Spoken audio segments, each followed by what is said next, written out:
Do you like doing chores and keeping busy as much as possible? If so, then maybe it annoys you when you see other friends or siblings just lazing around while you do all the work. Or perhaps you are someone who dreads chores and does everything you can to avoid them.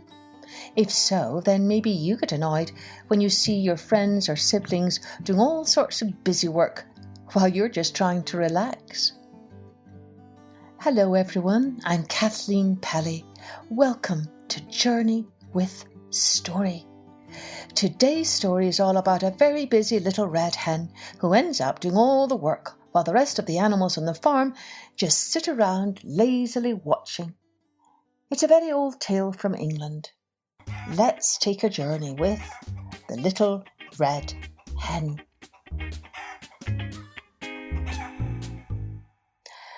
A little red hen lived in a barnyard. She spent almost all of her time walking about the barnyard in her pickety-peckety fashion, scratching everywhere for worms. She dearly loved fat, delicious worms and felt they were absolutely necessary to the health of her children. As often as she found a worm, she would call "chuck, chuck, chuck, chuck, chuck" to her chickies. When they were gathered about her, she would distribute choice morsels of her tidbit. A busy little body was she. A cat usually napped lazily in the barn door, not even bothering herself to scare the rat who ran here and there. And as for the pig who lived in the sty, he did not care what happened, so long as he could eat and grow fat. One day the little red hen found a seed. It was a wheat seed, but the little red hen was so accustomed to bugs and worms that she supposed this to be some new and perhaps very delicious kind of meat. She bit it gently and found that it resembled a worm in no way whatsoever as to taste, although, because it was long and slender, a little red hen might easily be fooled by its appearance. Carrying it about, she made many inquiries as to what it might be. She found it was a wheat seed, and that, if planted, it would grow up, and when ripe, it could be made into flour and then into bread. When she discovered that, she knew it ought to be planted.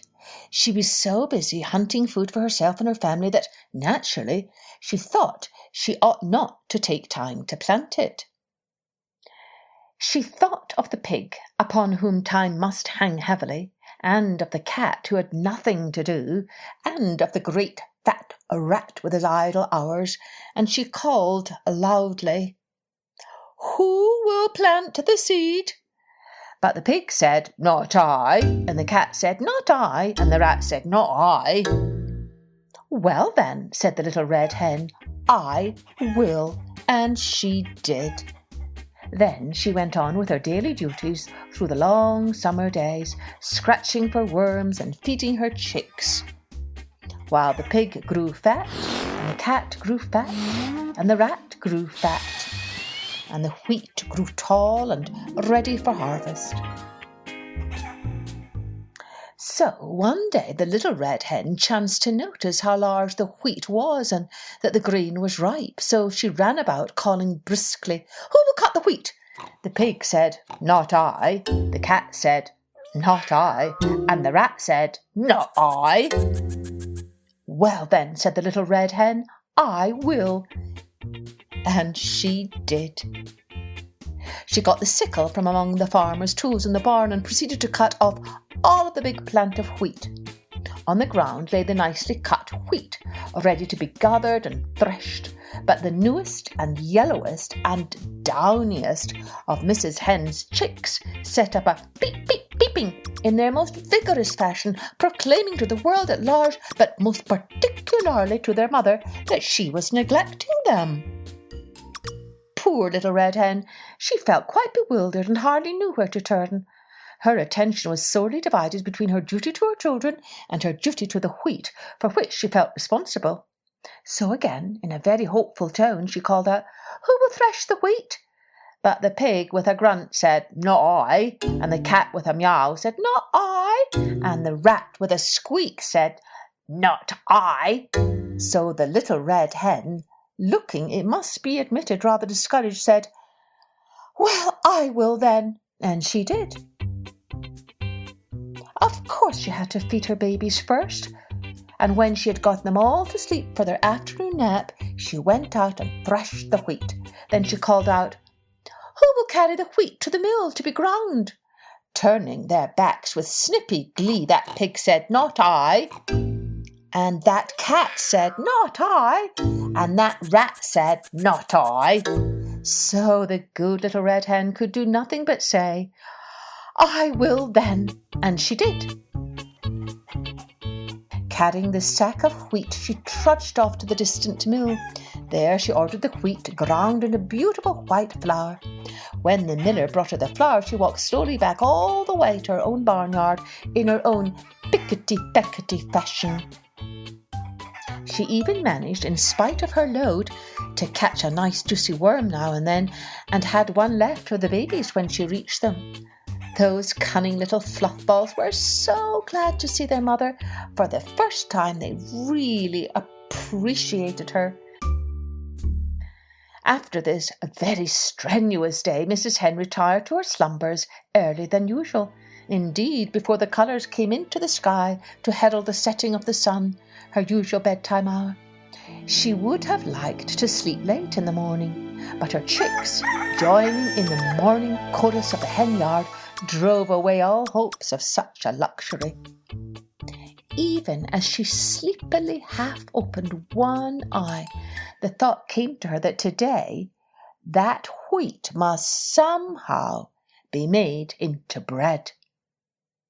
Now, she was not in the habit of making bread, although of course anyone can make it if he or she follows the recipe with care, and she knew perfectly well that she could do it if necessary. So, after her children were fed and made sweet and fresh for the day, she hunted up the pig, the cat, and the rat. Still confident that they would surely help her some day, she sang out, "Who will make the bread?" Alas for the little red hen! Once more her hopes were dashed. For the pig said, "Not I." The cat said, "Not I." And the rat said, "Not I." So the little red hen said once more, "I will then," and she did. Feeling that she might have known all the time that she would have to do it all herself, she went and put on a fresh apron and spotless cook's cap.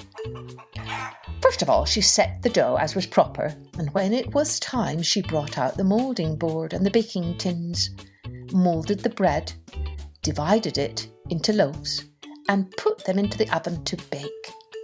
All the while the cat sat lazily by, giggling and chuckling.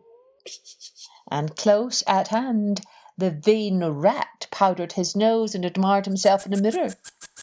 In the distance could be heard the long, drawn snores of the dozing pig. At last the great moment arrived. A delicious odour wafted upon the autumn breeze. Everywhere the barnyard citizens sniffed the air with delight. The red hen ambled in her pickety-peckety way toward the source of all this excitement.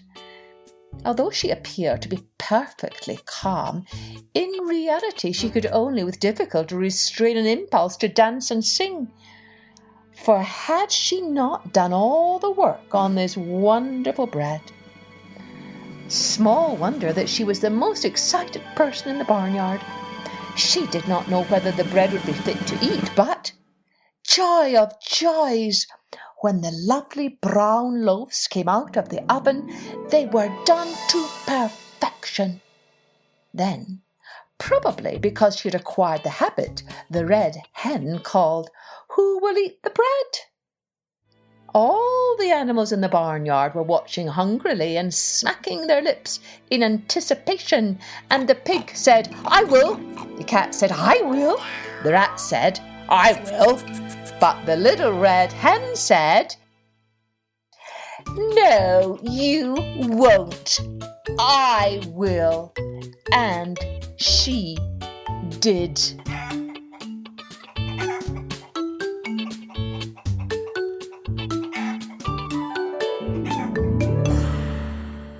So, do you think it was mean of the little red hen not to let the other animals eat the bread? Or do you think she was quite right to punish them for their laziness? What would you have done, do you think?